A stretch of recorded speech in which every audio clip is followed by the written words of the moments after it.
বড় বড় চিংড়ি মাছ দিয়ে এইভাবে রান্না করেছি। আশা করি সবাই রান্না করে খাবেন। খুব বেশি সময় লাগেনি রান্নাটা করতে, অল্প সময় হয়ে গেছে। এটা একদম আমাদের গ্রামের, একদম আমাদের একটা অথেন্টিক রান্না। এই সমস্ত রান্নাগুলো দেখা যাবে এখন আর থাকে না, সেই নানুদের সময়, নানু দাদিদের সময় রান্না। হঠাৎ করে আমরা পেয়ে গেছি, বিদেশে আমরা থাকি, আসলে আমরা এখানে সবই পাই কিন্তু সব সময় পাওয়া যায় না। পাইছি তাই কিনে নিয়ে আসছি, রান্না করলাম, আপনাদের দেখালাম। কেমন হবে রান্না করে আমার সঙ্গে সবাই শেয়ার করবে।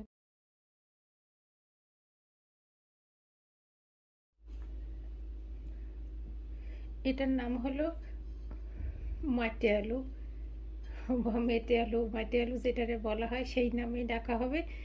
কেমন রং, মাটির নিচে থাকে, বেশ বড় বড় হয়, লতা লতা গাছে উঠে। ছোটোবেলায় নানু বাড়ি অনেক দেখতাম, রান্না করে অনেক খাইছি। রান্না করলেই অনেক মজা লাগে। সেদিন বাজারে হঠাৎ করে যেই পাইছি, এটা যখন করবো তখন দেখাবো জিনিসটা কেমন। আজকে এটা আমি রান্না করব।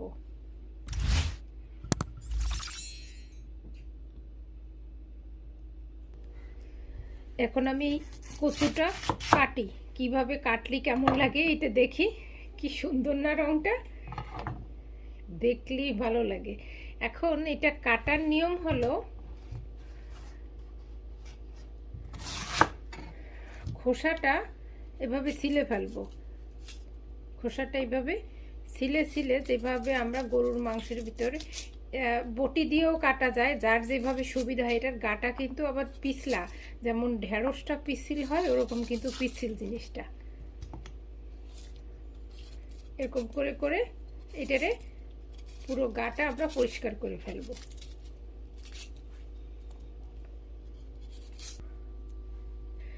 কচুটা পুরোটা গাটা পরিষ্কার করে নিয়েছি, পরিষ্কার করে এরকম চাকচাক করে কাটিছি। দেখতে কি সুন্দর রংটা। এইবার এটারে রান্না করব, দেখি এটারে কেমন করে রান্না করতে হয়।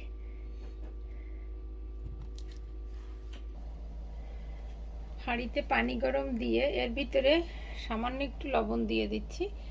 এই লবণটা দেওয়ার যাতে কচুটা আমি এখন একটু সিদ্ধ করে নেব। এটা যে অনেক সিদ্ধ করব সেটা কিন্তু না, একটু হালকা সিদ্ধ করে নেব। যে পানিতে এখন বলক উঠে গেছে, এখন সেই কচুটারে আমি একটু ধুয়ে নিছি। একটু হাতে যতটুকু গরম পানি সয় এরকম পানি দিয়ে আমি একটু ধুয়ে নিছি কচুটা।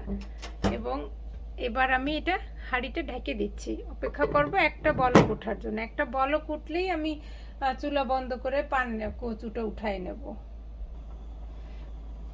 যেমন চাচ্ছিলাম সেরকম বলক উঠে গেছে। এই যে পানিটাও কি সুন্দর বেগুনি রঙের হয়ে গেছে। এবার আমি চুলাটা বন্ধ করে পানিটা ঝাড়ায় নিয়ে এটারে আবার আমি ধোবো, কারণ এটা দিয়ে একেবারে ঢেঁড়স যেমন করে পিছলা পিছলা হয় ওরকম বের হবে। খুব বেশি কিন্তু সিদ্ধ করলাম না। আচ্ছা, আমি একটা ধুয়ে নিয়ে এবার চুলাতে হাঁড়ি দিয়ে রান্না করব। যে এটা চিংড়ি মাছ দিয়ে রান্না করব। দিয়ে দিলাম তেল পর্যাপ্ত পরিমাণে। এবার দিয়ে দেব চিংড়ি মাছটা। আমি বেশ বড় বড় কয়েকটা চিংড়ি মাছ এরকম করে 6-7টা চিংড়ি মাছ কুটে রাখিছি, সেই চিংড়ি মাছগুলো দিয়ে দিচ্ছি একটু ভাজার জন্য। চিংড়ি মাছগুলো যখন তেলের ভিতর দেবো তখন এটা কিন্তু যথেষ্ট হতে, ওই জন্য এর ভিতরে দিয়ে দিচ্ছি সামান্য লবণ, যাতে চিংড়ি মাছের ভিতরেও লবণ যায়, প্লাস তেলের ভিতরে একটু কম ফুটে। চিংড়ি মাছটা তো খুব বেশি ভাজা লাগে না, 1-2 মিনিট একটু ভাজা হওয়ার জন্য অপেক্ষা করব। তারপরে এর ভিতরে দিয়ে দেবো পেঁয়াজ বা অন্য যেসব মশলা লাগে। অপেক্ষা করি একটু চিংড়ি মাছটা ভাজা হওয়ার জন্য। পেঁয়াজটা ভালোই ভাজা হয়ে গেছে, বড় বড় পেঁয়াজ। এর ভিতরে এখন দিয়ে দিচ্ছি এরকম করে কুচানো পেঁয়াজ। এর ভিতরে কুচানো পেঁয়াজ দিলেই হয়ে যায়, বাটা পেঁয়াজ লাগে না।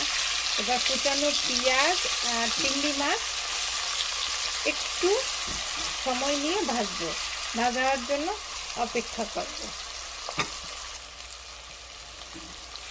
পেঁয়াজটা ভাজা হয়ে গেছে, কারণ পেঁয়াজটা যে অনেক ভাজা লাগবে সেইটা না। এর ভিতরে এখন দিয়ে দেবো পানি।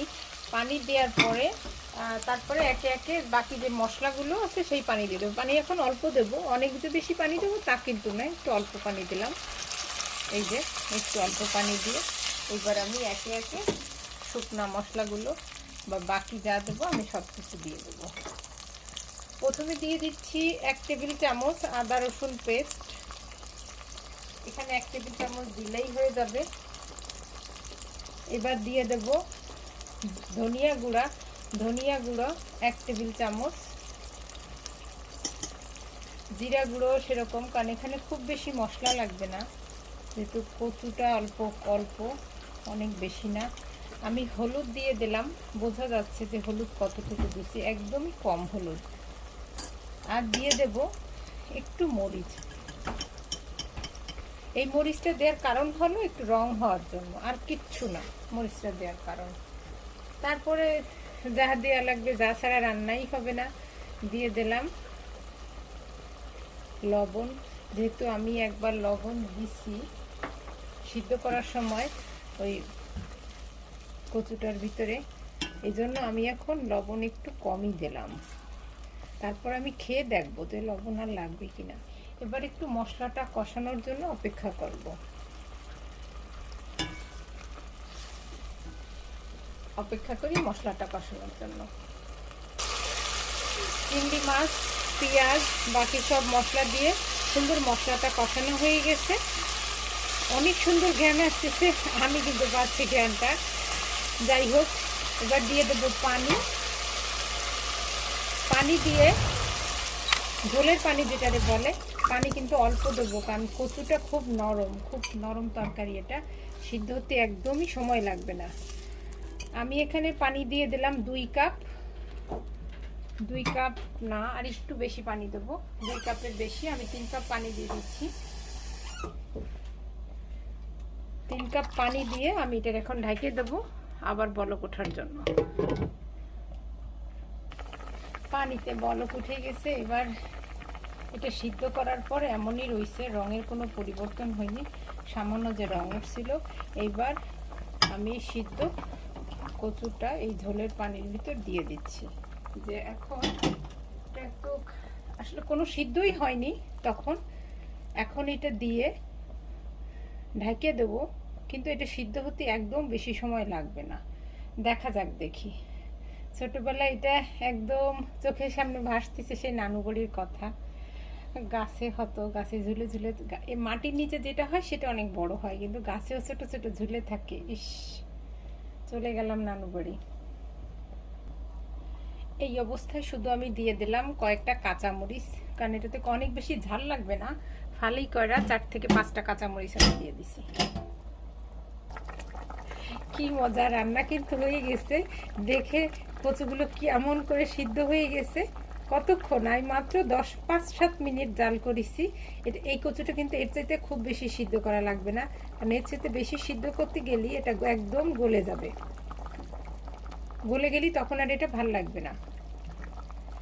এই পর্যায়ে আমি দিয়ে দেব জিরা বাটা। কাঁচা জিরা আমি বাইটে ডিপে সব সময় রেখে দিই, যাতে এরকম তরকারিতে যদি এরকম করে বাটা জিরা দেয়া হয়, তরকারির ঘ্রাণ, স্বাদ সব কিছু অন্যরকম হয়ে যায়। সঙ্গে আমি একটু পানি দিয়ে দিলাম এই জিরা বাটার সঙ্গে। এটাতে কি সুন্দর একটা ঘ্রাণ আসতেছে, এটা সাদা ভাতের সাথে অসাধারণ লাগবে। গরম গরম সাদা ভাত আর এইটা ব্যাস জমে যাবে। আর একটু সময় অপেক্ষা করব, যেহেতু জিরাটা দিচ্ছি, আর একটু অপেক্ষা করি। রান্না কিন্তু শেষ হয়ে গেল, রান্না শেষ। এইবার দিয়ে দিচ্ছি ধনিয়া পাতা। ধনিয়া পাতা ছাড়া তো রান্না হবে না। একদম সব শেষে ধনিয়া পাতা দিয়ে চুলাটা বন্ধ করে দেব, ব্যাস ঘ্রাণটা ভিতরে চলে যাবে। চুলা এবার আমি বন্ধ করে দিলাম, ধনিয়া পাতা দিয়ে দিলাম, রান্না শেষ।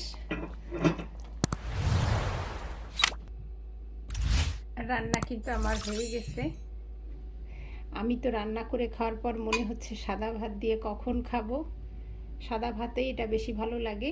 এটা খুব বেশি ঘোটা যাবে না, একটু এরকম একটু বড় পাত্রে রাখা লাগবে, যাতে এটা উঠানোর সময় যাতে ভাঙে চুরে না যায়, কারণ সে খুব বেশি নরম তরকারি।